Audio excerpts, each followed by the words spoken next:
You're listening to TBR Radio Presents the Dixie Heritage Hour with your host, the Director of Dixie Heritage, Dr. Ed DeVries.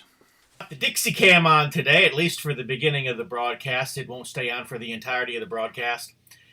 Today, we'll be interviewing John Friend. John Friend is an investigative reporter. He works for the American Free Press. He works for the Barnes Review. He also writes for the Realist Report and for other publications. And we'd actually interviewed John on Skype this week. And so we were able to get video, but there were a lot of problems with the video. We were able to salvage the audio. The video, it was just so bad.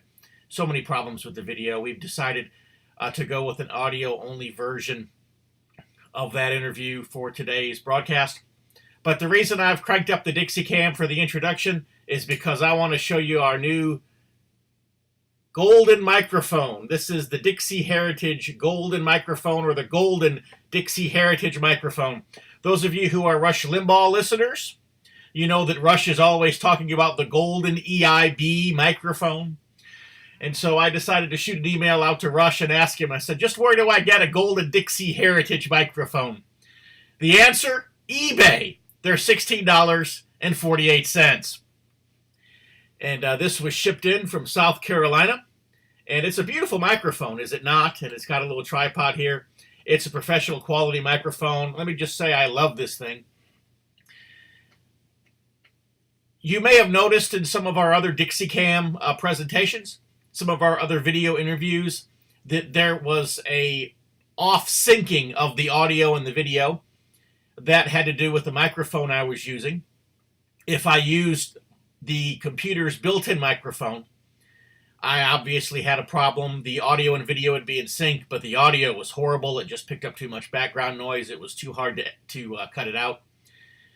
If I used an external microphone plugged into the USB port, I got good audio quality, but the audio and the video just was not in sync. With this microphone, the audio and the video appear to be in sync, at least in our tests. We'll find out if that's the case when we put this up there. But in the test we've done before the broadcast, it seemed to be in sync. It seemed to be really nice. And so it might just have to do with the quality of the microphone. Apparently the $11 microphone from Best Buy just wasn't going to cut the mustard. But this microphone here from eBay seems to be doing the trick. And so now that I've wasted a few minutes of airtime talking about the new Golden Dixie Heritage microphone, we'll go into our interview with investigative reporter John Friend. John, why don't you begin by telling us who you are, our investigative reporter for the American Free Press. Who else do you write for? Well, I've been writing for American Free Press since, I think it was March of 2013, Review as well, which is the bi-monthly history magazine that's associated with American Free Press. I have my own website, therealistreport.com. It's got a number of sections, including a section where I post all of my own podcasts. I host a podcast program called The Realist Report, and there's a section with all of my podcasts that I conduct. And then I also have a number of sections featuring some blog posts, featuring some of my articles for American Free Press. There's also a video section and some other sections with, a book review section, for example, and some other sections. So, of course, I write for American Free Press and the Barnes Review. I know that we first met, I want to say probably back in maybe August or so. I remember you contacted me about an interview for the Barnes Review for what turned out to be their December Defending Dixie issue. What was your passion? What was your inspiration to write that article, Defending Dixie article? What moved you to pursue that? Well, just seeing the all-out assault on Confederate history, what was going on all across the South, the removal of all these Confederate statues, the Confederate flag, for example, just the all-out assault on Southern history was really what kind of prompted it. We still sort of see this playing out today, but it was all kind of first, kicked off by the alleged shooting in Charleston. So that was what kind of prompted it. And I know, I had been following your newsletter for a number of months. In fact, Paul Angel kind of turned me on to your newsletter, and that's how I started following it. So I figured you'd be a perfect person to contact. since you've been covering this issue very extensively. Was Southern history something that you had an interest in before you started getting the Dixie Heritage newsletter, or was it something that you gained an appreciation for as you began to read? Or No, it's something I've been interested in for a long time. I mean, the Barnes Review has covered Southern history pretty extensively. I mean, it's sort of its main focus, I guess, would be kind of revisionist history, World War II history. But I mean, the Barnes Review covers a number of different issues, including Southern history. So it's something I've always been kind of interested in, but I guess I hadn't really focused too much attention on it, I guess. And seeing what was going on, you know, especially in the wake of the alleged shooting down in Charleston, South Carolina, that's, you know, that kind of sparked my interest even further. And so, you know, Southern history has been something I've been interested in for a very long time. In fact, I have a couple of books. I read a book. I don't have it here in front of me or even in this room. Otherwise, I'd grab it. But it was based, and I'm trying to think of the name of it, but it was basically a history of the Civil War presented from a Southern perspective. And it was very interesting, very fascinating. So I've kind of always been sympathetic towards that perspective, because we always, of course, we get like a very one-sided view of the Civil War. So, you know, it was something I've always been interested in, and knowing how we've been lied to about so many subjects, right, when it, you know, so many historical subjects, it only makes sense that, of course, we're being lied to about, you know, when it comes to the Civil War and authentic Southern history. So it's been something I've always been interested in, I guess. Well, I know you live in California now. Have you always lived in California, or are you from somewhere else? No, I grew up in Omaha, Nebraska, and I moved to California in 2009. It would have been the summer of 2009.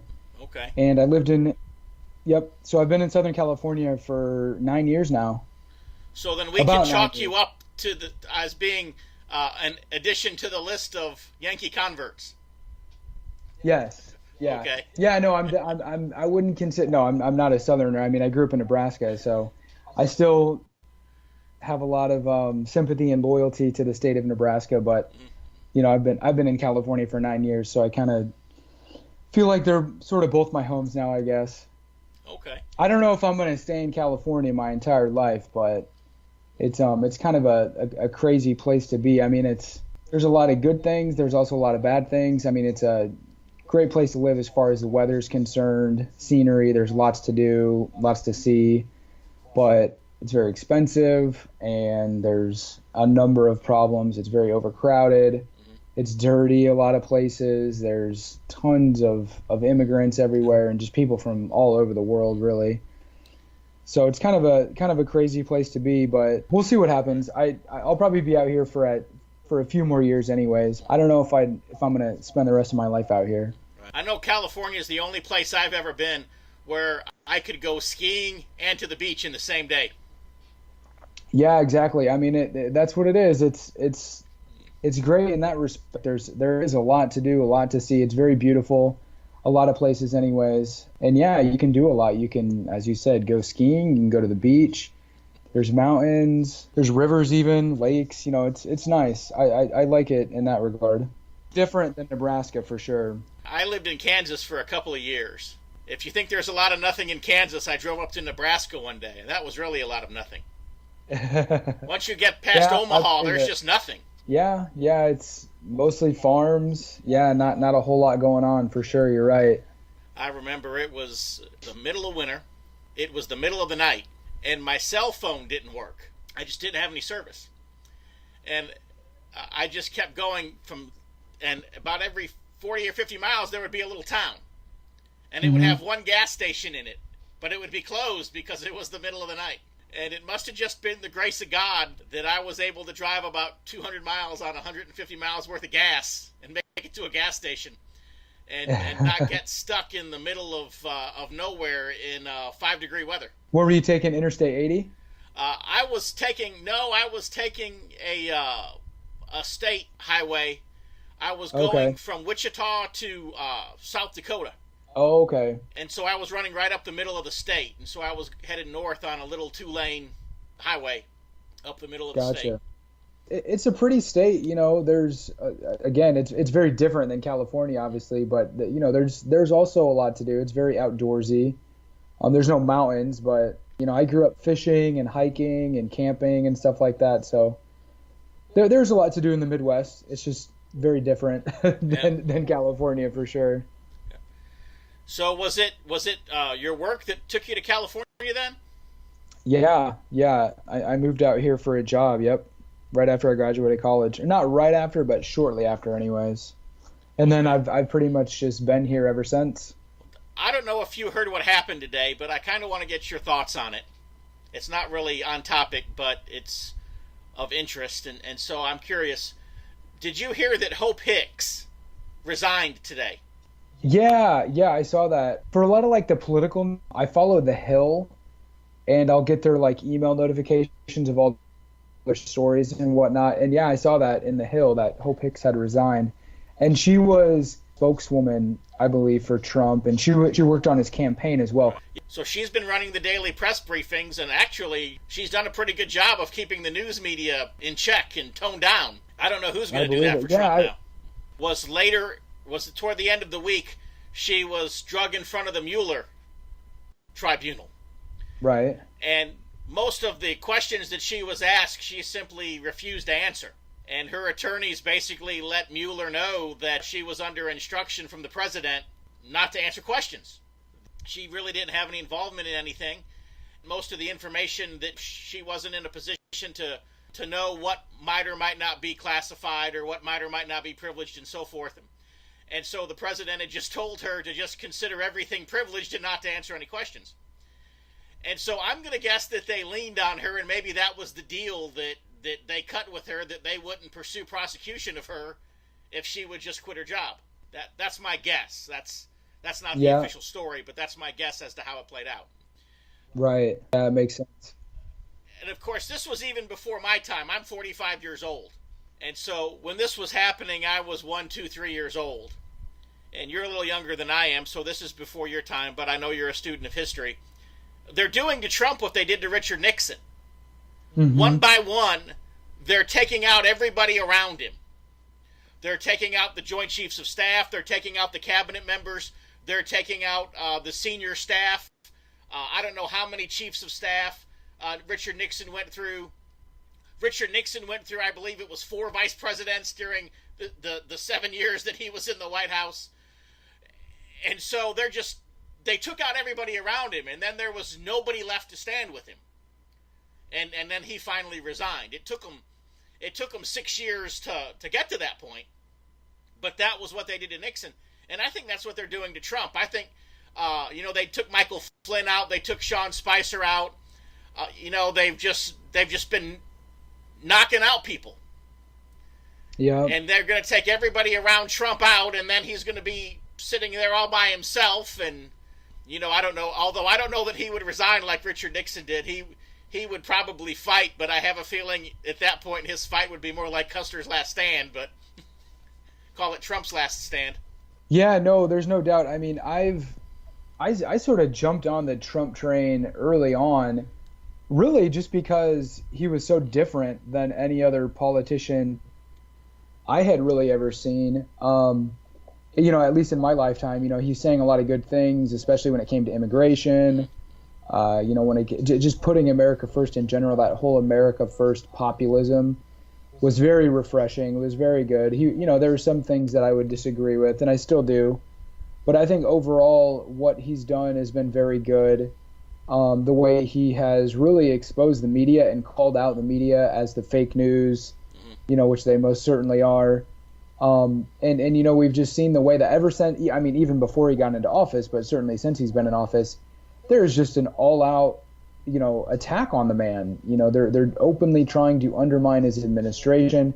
We see all these activist judges throwing up roadblocks with pretty much every move that he makes. You know what I mean? So it's very clear that there is a systematic and organized campaign to undermine the Trump administration and to sabotage everything that he's attempting to do politically. Do you think, for example, and the reason I'm bringing this stuff up, I'm kind of slowly getting to our topic, with the school shooting in Florida, and of course all of the subsequent calls for gun control and gun legislation, and the expansion of the Baker Act and all of the legislation that can be pursued as a result of this controversial crisis. And Trump has taken positions that I never thought he would have taken. For example, I never thought that Donald Trump would have blinked on the Second Amendment, but he's more than blinked. Right. He's talking about limiting the age of people who can purchase weapons. He's talking about doing away with certain type of weapon stocks. One of the first things he did when he became president was he signed an executive order doing away with an Obama executive order that would have called for psychological profiling when people wanted to purchase a gun. And the reason for that was he said, well, who gets to determine what psychological even means? In other words, that's too much power to give to a government bureaucrat. But yet now he's talking about doing exactly that thing. Right. And so he's more than blinked on the Second Amendment, and he's more than blinked on a few things since the school shooting.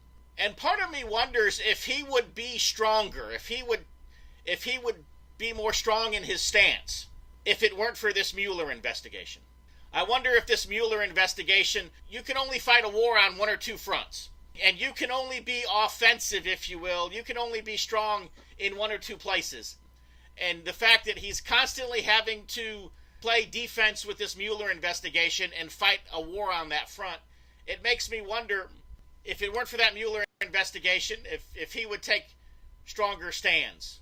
Anytime he caves on anything, and you're right, it seems like he is kind of caving on some of these gun issues. To me, it makes no sense because his strength is when he's defiant and standing up to these people. That's what people like. That's why people voted for Trump. And when he backs down like this, it doesn't help him at all. Same thing with any conservative, really. Anybody that backs down on any issue really is not helping themselves because the left is not interested in, dealing rationally with conservatives and right-wingers. You know what I mean? Right. So I think it's a bad move. So I guess we'll just kind of have to wait and see. But anytime he caves on any issue, it definitely worries me. And I'm like, why? You need to stand strong and stand up for what you believe in and stand up for, the reasons people voted for you. One of the things that is in your area of expertise, and it's really the reason I invited you to be on the program today, is because you seem to have a really good understanding of how information campaigns work. Mm-hmm. And so one of the things that happens, obviously, when you have a situation like the school shooting at Parkland, it also happened with the school shooting up in Connecticut. It happened with 9/11. It happens with other terrorist attacks and is misinformation. Even the whole Russian meddling thing, they're really, with the 13 indictments that Mueller brought down on the Russian nationals, he said that they were putting disinformation into the American media.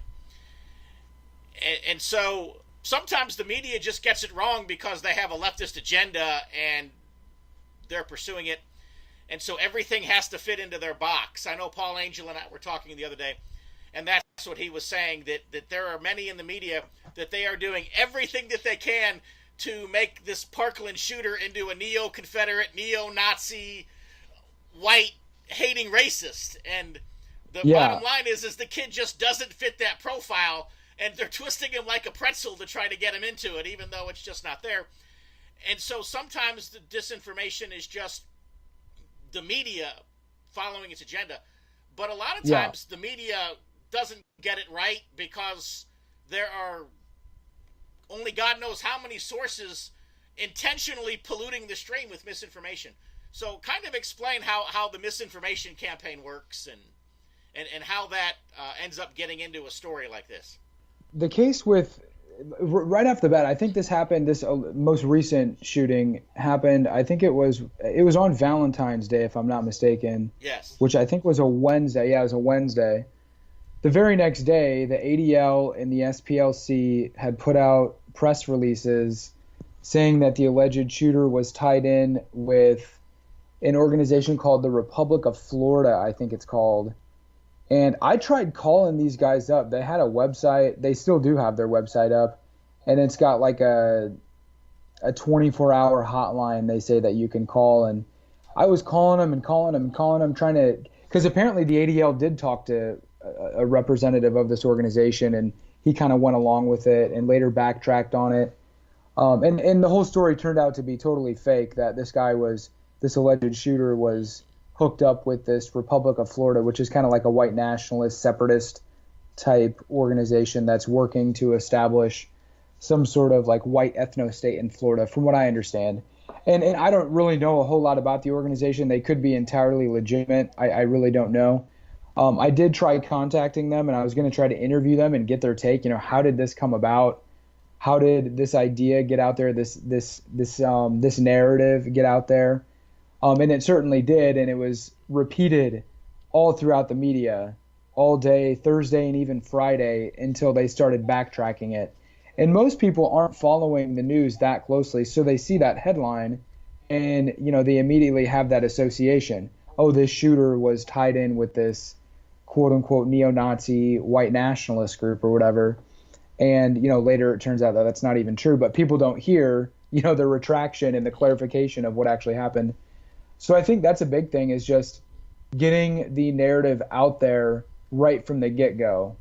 And that's certainly what they try to do. And we also see this with a lot of the survivors of the shooting, right? A lot of these students, they're out there on CNN, and they all have the same talking points.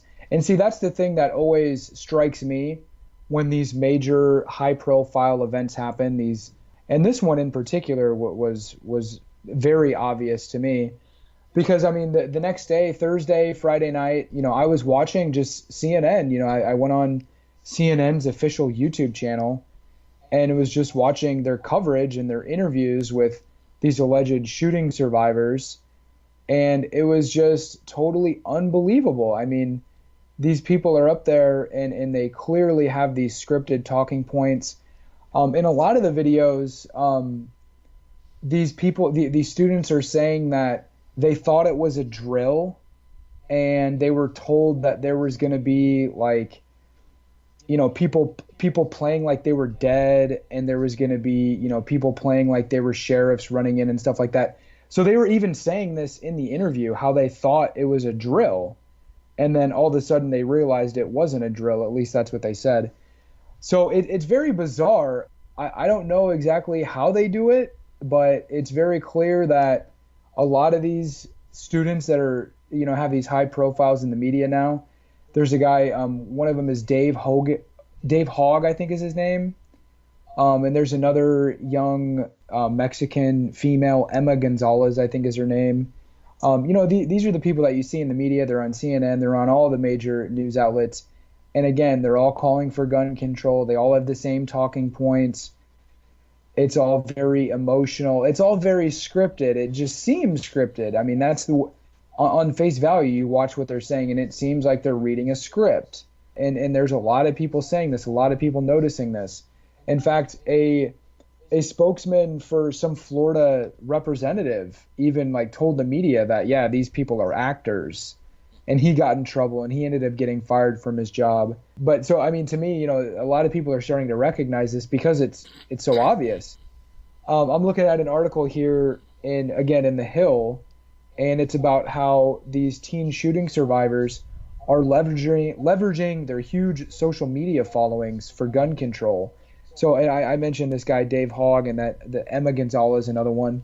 They're all over Twitter, all over Facebook, advocating gun control. They're leading this Never Again campaign. It's all very coordinated. It's all very scripted. So those to me are major red flags. Let's pause here, John, for a brief word from our sponsor, the Barnes Review. And after this brief word from the Barnes Review, we'll get back and we'll dig a little deeper into this subject. If you love listening to the Dixie Heritage Hour, then I know that you'll love reading the Barnes Review. The Barnes Review is one of my favorite magazines. I began reading the Barnes Review long before they became a sponsor here on the program. In the Barnes Review, you will read vignettes of man, from the prehistoric to the very recent, from forgotten races and civilizations to first-person accounts of World War II and the late Cold War. There's just not a more interesting magazine published today, nor a more significant and important subject than real history. So if you'll visit www.barnesreview.org, That's www.barnesreview.org. You can find out how you too can become a subscriber to the Barnes Review. You can subscribe to receive the Barnes Review by mail, or you can subscribe to receive the Barnes Review electronically in PDF editions. Or you can subscribe to receive both. That's what I do. So visit www.barnesreview.org and subscribe to the Barnes Review. I want to be clear here. I'm not saying that the shooting was a hoax and that these people are crisis actors or anything like that. All I'm saying is that their stories don't add up.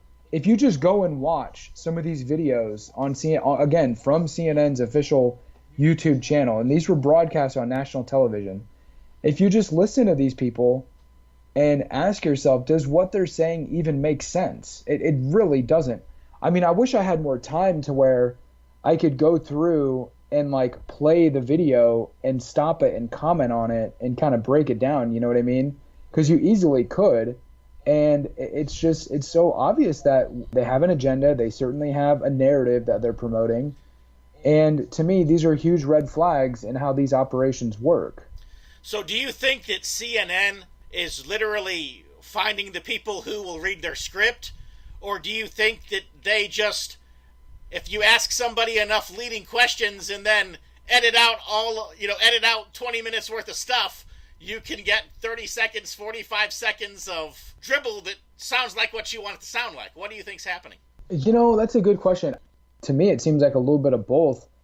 What we're being shown on television, the narratives that these survivors are telling, the narratives that the media is promoting. Same thing with the Sandy Hook shooting. It was the same exact thing. And this thing reminds me exactly of Sandy Hook. I mean, and then they had the CNN town hall discussion where a lot of these people were up there confronting the NRA and confronting Marco Rubio. Right. You know, it's so scripted. And it was the same thing with Sandy Hook. And Marco Rubio, let me just say it, he folded like a tent from Walmart. Did you watch the whole thing? No, I didn't. Unfortunately, you know, I could only stomach so many minutes of it. The clips that I watched of it, I actually didn't. I mean, they were in an impossible situation as it was, being in this town hall with CNN, a very hostile and dishonest news outlet. And of course, the whole audience practically was against them, right? They were all, you know, demanding gun control and really demonizing the NRA as if the NRA like controls our government. For God's sake, it's ridiculous. So it was very, you know, just a very difficult environment to operate in. But I actually didn't think they did that bad. I wasn't too critical of Rubio and also the other NRA spokeslady, Dana, I can't remember her last name, starts with an L, I think. I think they actually handled themselves fairly well given the circumstances and given the environment that they were operating in. But it's just, I mean, in the aftermath of these things, it's just total hysteria. It's all emotions. Everyone is just very emotional, and the narratives that the media is telling, the narratives that these alleged survivors are putting out are very traumatizing and very emotional and very, you know, they target your emotions, and they're trying to manipulate you on an emotional level to promote a political agenda. Do you think that the news media outlets have the stories written in advance of the tragedies, and then it's fill in the blanks, whatever it is that they want to push? In other words, they're waiting for the next school shooting, they're waiting for the next terrorist attack, they're waiting for the next airplane to be hijacked, and when it happens, they just fill in the appropriate blanks in the pre-written story. Now they're ready to push whatever button it is that they need to push. Yeah, I mean, it certainly seems like that. Again, I don't know exactly how they go about doing these things, and you know, all the details, but that is what it seems like. I mean, they definitely have an agenda right when these events happen, right in the aftermath. I mean, just think about what the students were saying, the ones that were on television, and not only the students, a lot of the pundits that were on CNN and all these other, you know, mainstream outlets. There's a narrative, there's talking points that are formulated. To me, it would almost have to be, you know, even before the event happened. You know what I mean? They have these narratives, they have these talking points that they're ready to roll out right in the aftermath. Well, I think I know what happened down in South Florida. Now, that said, I'm not going to say what I think happened, because even though I think I know what happened, or I could perhaps approximate it, I couldn't prove my theory to be correct, so I'm not even going to postulate it. I'm sure you probably have a theory, and I'm not going to ask you to postulate your theory either. But I know that all I have to do is get on Google, and there are a couple hundred active theories floating around the internet right now. Mm-hmm. And of course it's been, and it's only been a short period of time. It's only been a few days. Whereas, with the Sandy Hook shooting, that happened several years ago. There are a few hundred different theories of what happened there as well.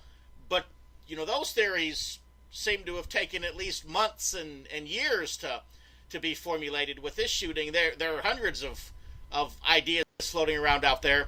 September 11th, again, there are so many different theories of what happened on September 11th.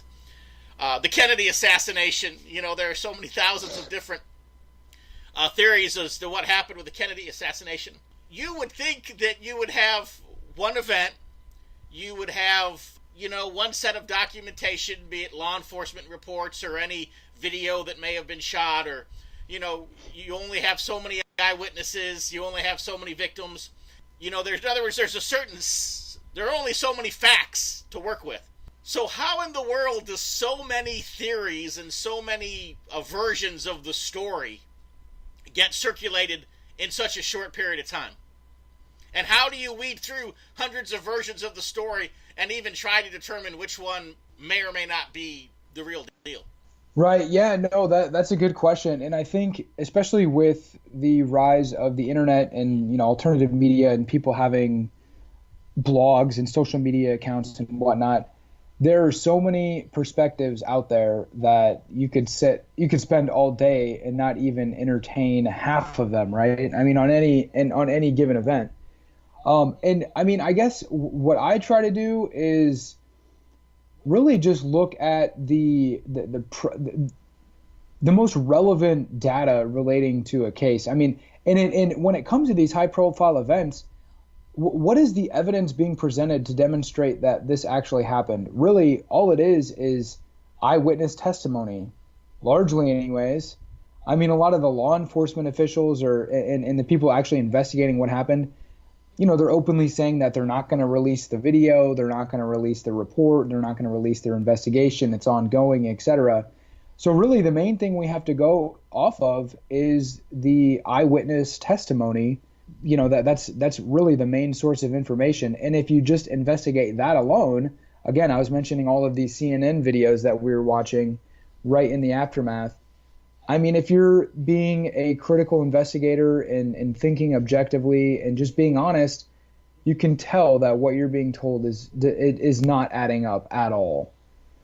But you're right. I mean, there's all sorts of ideas put out there on the internet, and, you can get lost and buried in them, and a lot of people do. At this point, I mean, I really don't, frankly, I just don't have the time to investigate all the theories, and I don't even think it's really that important.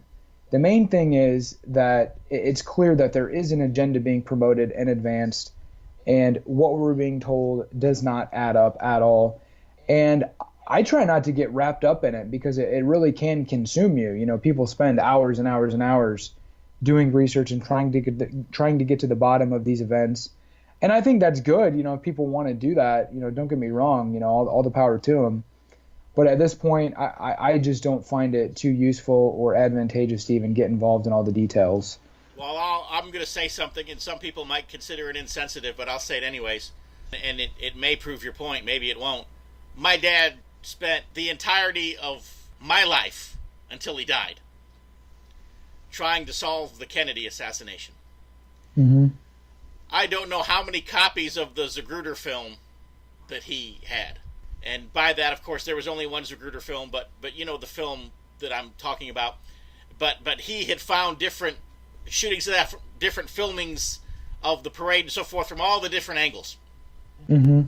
And he broke them down. And I remember as a teenager, I remember as an adult, he would sit there and he would watch them frame by frame by frame by frame. And he did. I don't know how many years of his life he spent trying to solve the Kennedy assassination. And not only did he never solve it, John F. Kennedy's still dead. Mm-hmm. You know, it doesn't change anything. Yeah. I mean, it might have satisfied a academic or a mental curiosity for him had he solved it, but it didn't change anything. Well, and it's the same thing with any of these, high-profile events, And I mean, I think it's important for people to actually do research into it and try to get to the bottom of it. One person who's really good at doing that is a man named Dr. Jim Fetzer. Are you familiar with his work? No, I'm not. He is a former professor. He taught critical thinking and logic at a university level for a number of years. And when he retired, he really started getting into 9/11 research. Even when he was, still teaching, he was a big JFK buff. So he, did a lot of research into JFK, wrote a number of books, and he would, always kind of collaborate with experts and people with different expertise in a particular subject to try to get to the bottom and figure out really exactly what happened. And, I think it's good that there are people out there like that who are professionals, like professional investigators, really trying to get to the bottom of something. I think that that's good and that's important because we know for damn sure the media, that's what the media's job is, right? But they're certainly not doing that at all. You and I had a conversation, and this was several months ago. And we talked about, how I remember telling you that I get the impression that a lot of times the truth is hidden in plain sight. Mm-hmm. For example, the Vietnam War. A lot of the things that the hippie protesters were out there saying have since proven to be true. But the mainstream of America wouldn't believe it at the time because the messengers were a bunch of long-haired hippie protesters. So they lacked credibility. It was the same thing with the Iraq War. There were people out there saying that there were no weapons of mass destruction. But the mainstream of America wouldn't listen to them because, again, they were the weirdos. Even with 9/11, Charlie Sheen and Rosie O'Donnell. And by the way, I have no liking whatsoever for Rosie O'Donnell. Right. Some of the things that she was saying, Charlie Sheen at the time, everybody's like, who they're crazy. Is Charlie Sheen, is he on another acid trip or something? Does he need to go back to rehab? But yet, some of the things that he was saying, people are starting to take a second look at now. In other words, the truth is there. The truth is hidden in plain sight. Mm-hmm. And sometimes that's the best place to hide it. In other words, you take a message and you know that because the truth's a powerful thing. And it always eventually gets out. And when it does, usually it always overcomes the lies. It's just a matter of time. And so, rather than trying to suppress the truth, it's as though certain elements allow the truth to be conveyed, but they finance the weirdos to do it. They finance the hippie beatniks, to protest. They finance a Charlie Sheen or a Rosie O'Donnell, and they give her the airtime, and they put him in front of the television camera. And so then, when the truth is finally discovered, no one can ever be, for example, ABC can't be accused of having suppressed the truth because they could say, oh yeah, remember back, in 2002 when we had Charlie Sheen on Good Morning America, and, remember it was there. We were one of the first ones to report it. I'm sure that there's probably a lot of truth being hidden in plain sight, even with this most recent event. Yeah.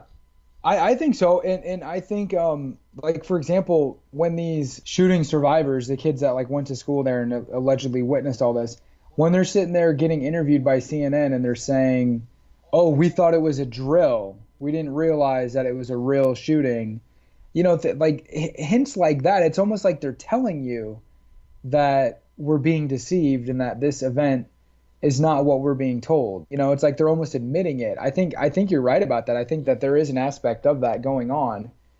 And you see this in pretty much all of these high profile events where they're sort of admitting that what they're telling you doesn't add up. It doesn't make sense. It's not the full truth. You're being lied to, but they're doing it in a way that, you really kind of got to be paying attention to notice it. And I think, honestly, I think the big thing is for the longest time, and it still goes on today, most people just really I think it's a combination of factors. I think the main thing is most people don't have the time or the interest to really, dig in and figure out what the hell is really going on about any given subject, whether it's the shooting or the war or 9/11 or whatever the case is. People just don't have the time. They don't have the interest. I think the vast majority of people really don't have the skills, like the critical thinking skills, to analyze information and to really figure out, what's going on. Now, I'm not trying to say that everybody's stupid or something, but I think really, a lot of people they don't have the interest, the skills, or the time to dig in and figure out what the hell is really going on. That's changing. There's a lot more people that are realizing that we're being lied to about a number of subjects and are turning to the internet and trying to, come to their own conclusions, do some independent thinking and research and come to their own conclusions. But I think really that is a big problem, is that people are bombarded with information. They're they're extremely busy. They don't have a lot of time to sit here and investigate all these things. So I think that's kind of what's going on. But I think you're onto something with there being stuff thrown out there kind of hiding in plain sight, with these events. One thing that I've noticed over the years, and I finally figured it out about a decade ago, which is why I almost did not start the Dixie Heritage Letter, because back in 1997 I started a e-zine, and it built up, and we had about 35,000 subscribers when I sold it. And my thinking then was that if I could just tell people what was going on, that they would rise up and we would start to see some action on these things. And, we the people would begin to call the powers that be on certain things. Well, what I did manage to do was I did manage to make 35,000 people mad every week. I told them what was going on, and they got good and mad about it, but, we didn't exactly storm the gates of Congress, even with phone calls. Mm-hmm. In other words, nothing changed. I could never convert that frustration that people got when they were educated into action. And that's even the same with the Dixie Heritage Letter now. I think I managed to get about 10,000 people a week stirred up and mad. Mm-hmm. They see a problem. But even when we try to give them direction as to how to go about doing something to fix it, I don't know that they always do. And so it's the same thing, I think, and you probably noticed that in your work as a reporter, as a journalist as well. I'm sure, you write and you're trying to get the truth out there so that people can know it. I don't know if I really have a question here or if we're just going to share each other's pain for a minute. No, I know, I hear you. I mean, that was kind of really, like, my main thing when I first was kind of getting involved in all of this, I had started researching 9/11, and I wanted to share this information with people. I wanted to, to wake people up, to tell people the truth and, do something about it. And I quickly realized that it's not as easy as it seems. You can't just wake people up and expect them to start mobilizing and doing all these things. It doesn't work like that. It's a very complicated, complex situation. And I don't know the answers. I do know that I think it's very important to speak the truth and to express yourself and not be afraid to tell the truth, regardless of the consequences. I mean, we live in America. That's really kind of a main theme that I've been writing and talking about, not only for American Free Press, but also over on the realistreport.com, is just this all-out assault on not only, Confederate monuments and Confederate history, but just free speech in general. There's people being fired left and right from their jobs for expressing race realist perspectives, for being white, etc. I've interviewed a number of people recently going through this. There have been a number of college students that I've interviewed recently that are being persecuted and targeted on their college campuses for having politically incorrect ideas and expressing them publicly. So this is an issue that I think is very important. I don't know what the answer is. It really is. All I can do is kind of be the best spokesman and representative of this information and of these perspectives as I can, and kind of go from there. And I do have to say, I do think that things are changing and definitely going in our direction, and in our direction, I would say a more truthful direction. I think things are definitely going in our direction in that regard as well. I want to come back to something you just said there, John, but before we do that, let's have one more break. A word from our sponsor, the American Free Press. If you're like me, and I'll bet you are because you're listening to the Dixie Heritage Hour, you like to be on the cutting edge of honest news and accurate information. 26 times a year, the American Free Press newspaper can be delivered to your door, packed with the kind of uncensored news that I know you're going to appreciate. If you're ever dissatisfied with your subscription to the American Free Press, their guarantee is that you just drop them an email and they will gladly refund the unused portion of your subscription. So what are you waiting for? Visit www.americanfreepress.net.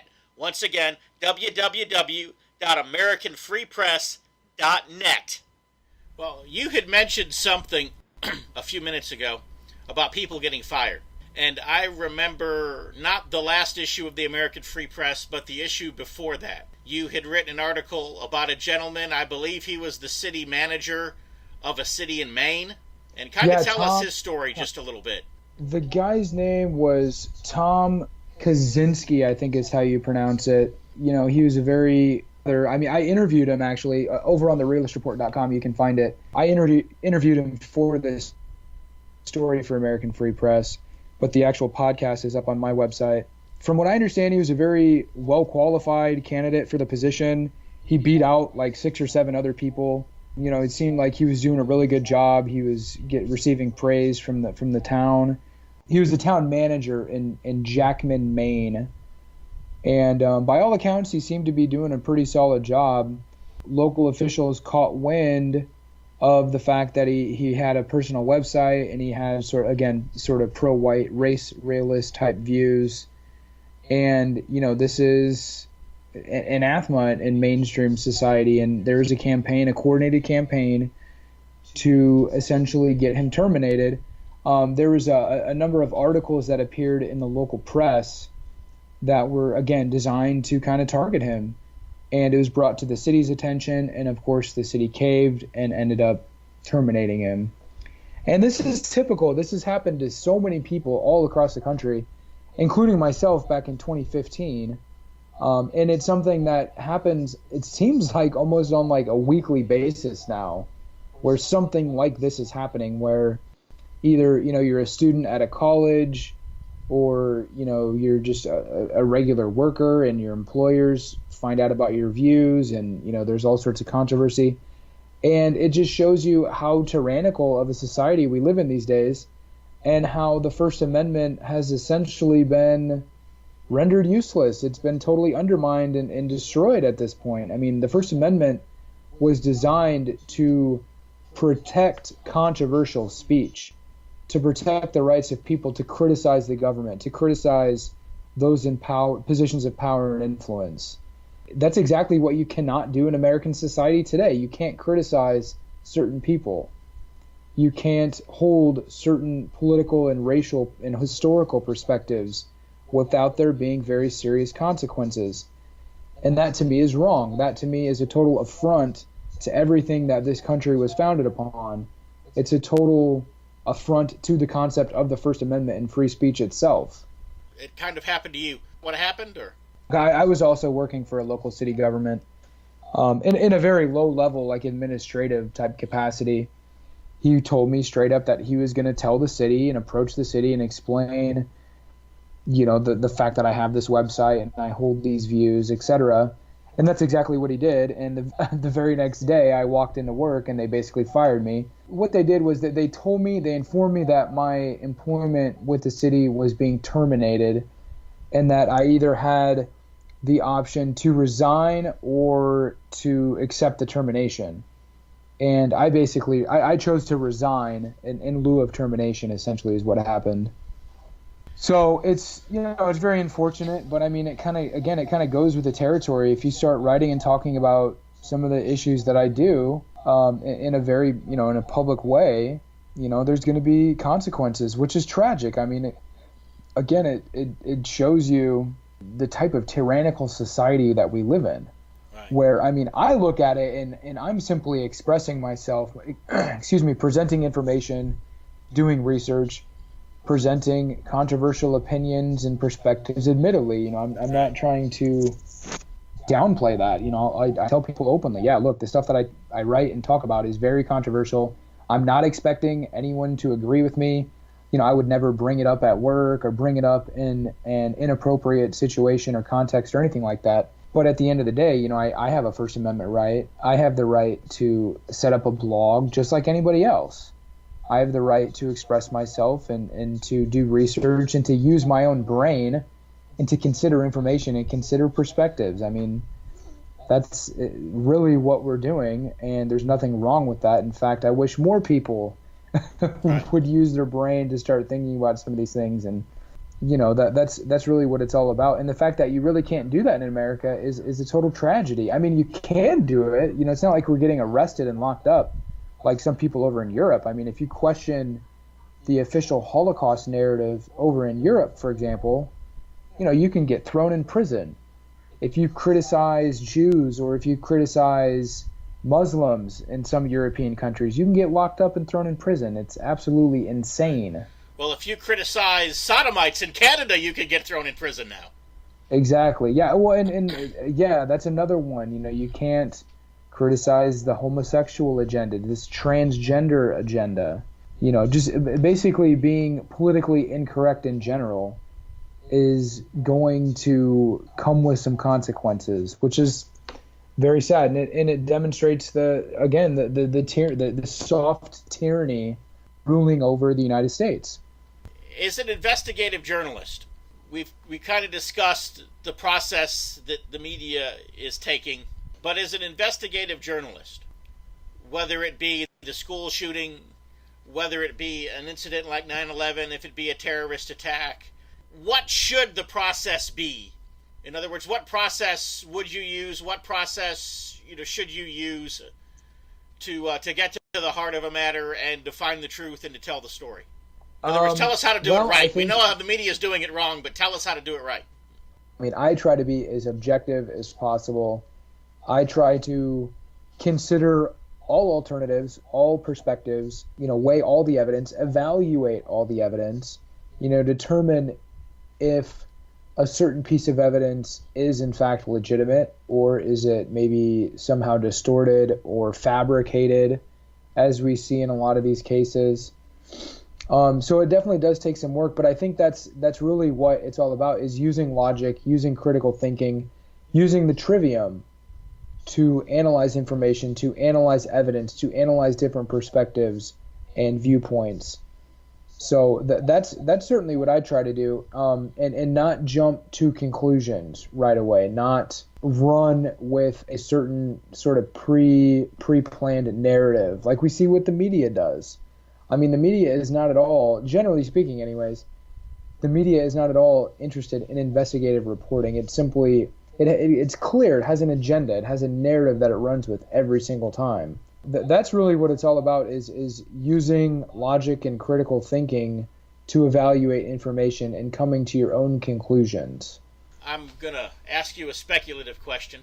The Second Amendment, for example, has stood for a couple hundred years.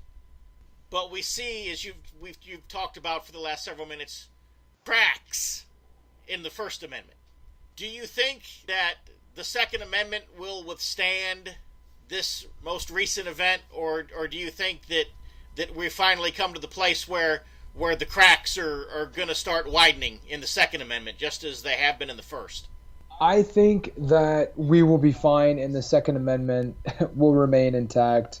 At least that's my hunch. Of course, I could be totally wrong, but that's kind of my hunch. I think that for example, the NRA, of course, they're being targeted now, especially in the aftermath of the shooting. But I think the NRA has taken a very righteous stance on all of this. Did you listen to? I actually just listened to it last night. The entire speech. Wayne LaPierre, the executive vice president of the NRA, he spoke at a CPAC. I heard bits recently. And pieces of it, but I didn't.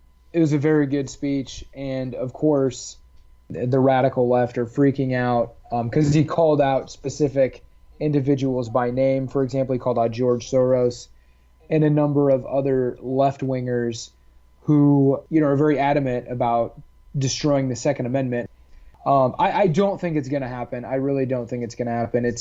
There's always this hysteria, this emotionalism in the aftermath of these high profile events, but it blows over and life goes on. So that's my take. Although again, I could be totally wrong, but I think it's something that's too ingrained in American culture at this point. And there are admittedly powerful organizations like the NRA out there fighting for these rights. So I think the Second Amendment will be fine in America. But of course, again, I could be wrong. What's your take? What do you think? I definitely think that Second Amendment is going to come under attack. It always does in situations. It always like does, this. yeah. Mm-hmm. And again, I don't think that the Second Amendment will fall because of this, but I am concerned that either this event or the next one will be what puts, shall we say, the big dent in the wall. It might be the beginning of the first crack, and you know how cracks have a tendency to widen. Yeah, well, that's certainly what they're pushing, no doubt about that. And it's going to be a constant political struggle. So we definitely got our work cut out for us for sure. Well, one thing that I've noticed, I'm feeling optimistic about everything. One thing that I've noticed, be it Confederate heritage or any of a number of issues on the right, but I'll use Confederate heritage as my illustration, that what happens is that there is a group that, for example, in Carroll County, Maryland, there was a push to have the Confederate flag banned and Confederate themed clothing and different things removed from the school system. And there was also a push to have some monuments removed there in the county and so forth. And so there was a school board meeting coming up. There was a county commissioners meeting coming up. I just happened to be there at the time. And I said, you know what, I'm going to go and I'm going to do some lobbying. So I spoke to officials in Carroll County, school board members, county commissioners, and left those meetings with the full assurance that they weren't going to entertain these things. And of course, could get several people that would show up to the meeting, Sons of Confederate Veterans members and, ladies from the United Daughters of the Confederacy, just people who live in the community.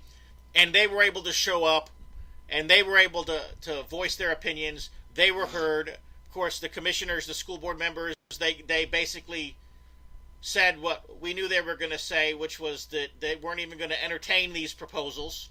So the good guys go home and declare victory. And next month, there's another meeting. And the good guys are home watching college basketball or watching their favorite sitcom or, doing whatever they would do on a Thursday night because the battle's over. They won it last month. Well, guess what? The other side showed back up again with the exact same proposal. What we don't realize on the right is we think that we speak to something and when we win, we think it's won. But the left will just come back next week and the next week and the next week and the next week or the next month and the next month and the next month and the next year and the next year and the next year, and they'll just keep bringing it up until they finally get their way. Yeah. It's never over for them. Yes, they're fanatical. I mean, they're fanatical activists, and we have to be equally as fanatical and determined as they are. And I think that's something that conservatives certainly, but even right-wingers have kind of lacked. Although I think that's changing. I think there's more and more of us realizing that this really is not only a life or death struggle, but something that we need to, it's a battle that we're constantly engaged in with every single breath we take. I'm going to go ahead and cut it off there because we only have about 50 minutes left in this week's TBR Radio Presents the Dixie Heritage Hour. I'd like to thank you for listening. Hope you enjoyed our discussion with our friend, John Friend, investigative reporter for the American Free Press, the Realist Report, the Barnes Review, and other publications. Go to our website, www.dixieheritage.net. Click to receive a free copy of the book. Shoot us an email. Let us know who you are and that you're listening to TBR Radio Presents the Dixie Heritage Hour. Go to the Barnes Review website. Check out the Barnes Review as well. Until next week, thank you once again for being one of our supporters and one of our listeners. God bless.